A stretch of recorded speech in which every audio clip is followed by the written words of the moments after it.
আল্লাহ রাব্বুল আলামিনের দরবারে চার শ্রেণীর মানুষ হইল ভিআইপি মর্যাদার অধিকারী। কয় শ্রেণীর? চার শ্রেণী। উলাইকা আনামাল্লাহু মিনান নাবিয়িনা ওয়াস সিদ্দিকিনা ওয়াস শুহাদা ওয়াস সালিহিন। চার শ্রেণীর মানুষ আল্লাহর কাছে ভিআইপি মর্যাদার অধিকারী।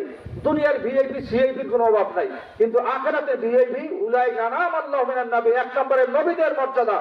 জাহান্নাম বিভিন্ন স্টেজে এই মানে বড় বড় লোকদের চেয়ার থাকে সামনে, এইবার এই সাংবাদিক, সাহিত্যিক, এই উপজেলা চেয়ারম্যান, এই এমপি, এদের চেয়ার এরকম সংরক্ষিত থাকে। তো আল্লাহ রাব্বুল ইজ্জাতুল জালালের দরবারে যেদিন আমরা হাজিরা দেব, সেই দিন আল্লাহ রাব্বুল ইজ্জাতের কাছে চার শ্রেণীর মানুষের মর্যাদা স্পেশালি থাকবে। তারা হলো উলাইকা আনামাল্লাহু মিনান নাবিয়্যিন, নবীদের, নবী রাসূলদের মর্যাদা এক নম্বরে। উলাইকা আনামাল্লাহু মিনান নাবিয়িনা ওয়াস সিদ্দিকিন, সত্যবাদীদের থাকে সেকেন্ড ক্লাস। ওয়াস শুহাদা ওয়াস সালিহিন, শহীদের মর্যাদা তিন নম্বরে মেসাব। এখন তো হিন্দুদের পাশায়ও শহীদ লেহে, তারপর সলিমুদ্দিন হুগায় আল্লামা লেহে। আল্লামাটা কি বাইকারের ব্যাপার? আল্লামা অমক মুফাসসিরে কোরআন অমক, একটু তাফসীর করতে জানে না, কোন কোরআনের সাথে খবর নাই, এর নাম হলো মুফাসসিরে কোরআন। এই দুনিয়াটা সব ভেজালে ভরে গেছে গা। আমরা অরিজিনাল জ্ঞানী মানুষ চিনি, যার জন্য সম্মানী মানুষের লিখিত লেখাপড়া জাননেওয়ালা মানুষকে আমরা কদর করি। আর যারা হুদা আবরণের ভিতরে পতাকা দিয়ে থাকে, আসলে ভিতরে মাল নাই, যে সেইভাবে তো মর্যাদা সেইভাবে ভাগ আছে। উলাইকা আনামাল্লাহু মিনান নাবিয়িনা ওয়াস সিদ্দিকিনা ওয়াস শুহাদা ওয়াস সালিহিন, শহীদ কারা?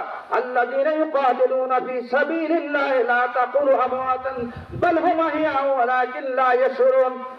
শহীদ ওই ব্যক্তিরা যারা আল্লাহর রাস্তায় জিহাদ করতে করতে শাহাদাত বরণ করে। আল্লাহর রাস্তা কোনটা? রাস্তা তো বেমালা বানানো আছে, রাস্তারও ডেফিনিশন আছে।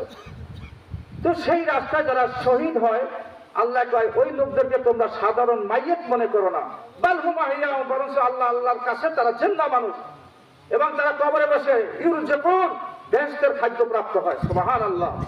লা তাকুলুন আমওয়াতান বাল হুম আহইয়া ওয়ালাকিন লা ইয়াশউরুন, তাদেরকে সাধারণ মৃত্যু মনে করা, তারা জিন্দা। এই যে হলো তিন নম্বর শ্রেণী।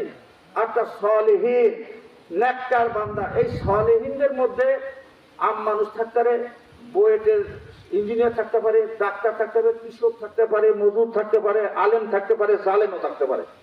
যদি তার জীবনটা কোরআন সুন্নাহ ভিত্তিক পরিচালনা করতে পারে, তাহলে এই চার শ্রেণীর মানুষ আল্লাহর কাছে কি হবে? মর্যাদাশীল হবে। তো মেয়াসাব, আখেরাতের খেতি কামাই করার জায়গা হলো দুনিয়া।